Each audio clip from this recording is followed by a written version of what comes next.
उबाल लेंगे पानी में। उसी तरह से मैंने 4 प्याज और 4 टमाटर को काट करके उन्हें भी उबाल लिया है। प्याज टमाटर को छान के ठंडा होने देंगे।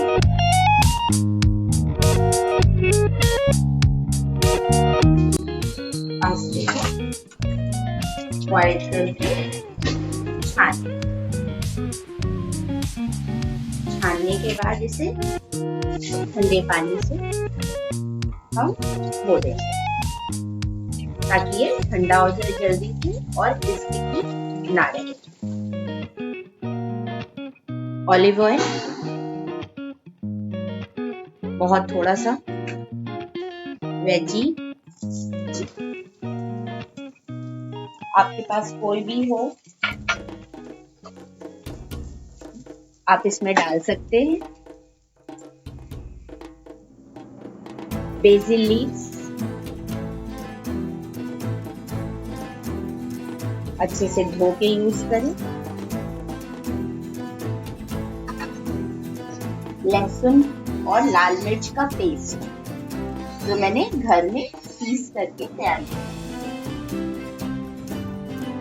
सीजनिंग के लिए काली मिर्च, इटालियन सीजनिंग या आपके पास पिज्जा पास्ता सीजनिंग हो तो वो भी डाल सकते हैं। जो पेस्ट बना के पीसा था टमाटर और प्याज का उसे डाल दें। इसे थोड़ी देर के लिए हम ढक दें।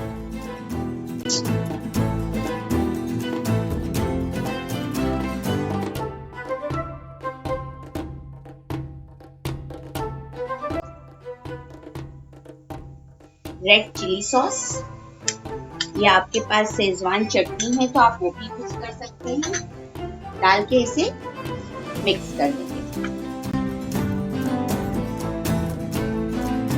जो दही मैंने निकाली थी उसे हल्का सा फेंट लूंगी और फेंटने के बाद इसमें मिक्स कर देंगे। फेंटने से दही क्रीमी हो जाता है।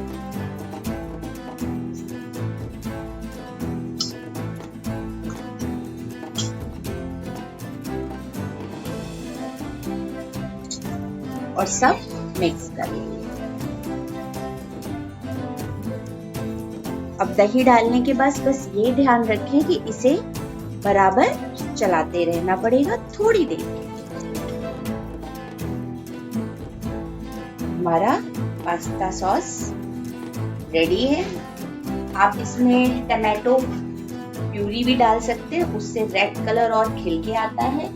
पास नहीं है इसलिए मैं नहीं यूज कर रही हूँ। अब हम इसमें जो हमने अपने पास्ता बॉईल किए थे वो डाल दें।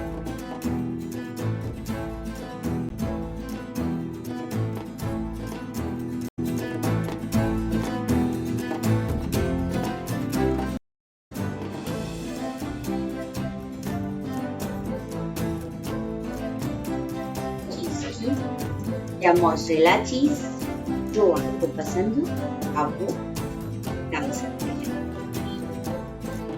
और इसे हम मिक्स कर देंगे।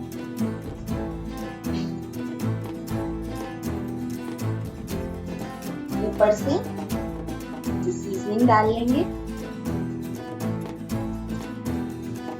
ये आपका वेजी पास्ता रेडी है सर्व।